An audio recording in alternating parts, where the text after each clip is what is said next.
de mañana.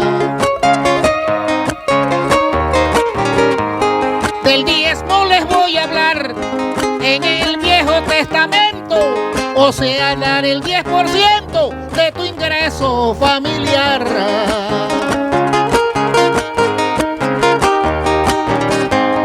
Con eso podrás ganar la bendición del Creador. Mas díganme por favor, ¿en qué parte de la Biblia le dice a cada familia que el diezmo es para el pastor?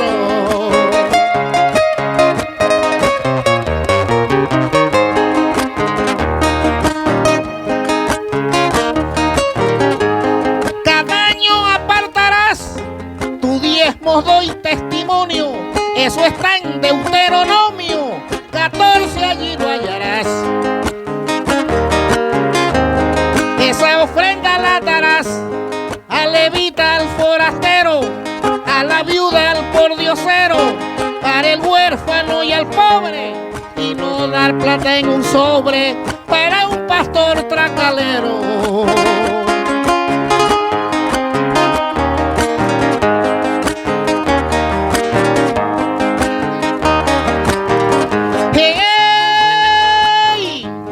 Todo el que llega a diezmar, su ofrenda es para el Señor, no para ningún pastor ni su entorno familiar.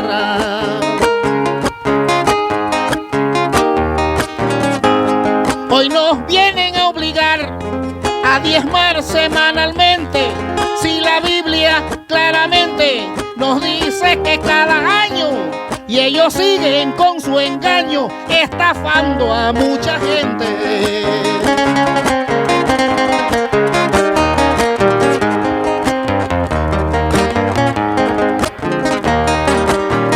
¡Hey! No deje que te maniobre, son hábiles, reconozco, y hasta ahora no conozco ningún pastor que sea pobre.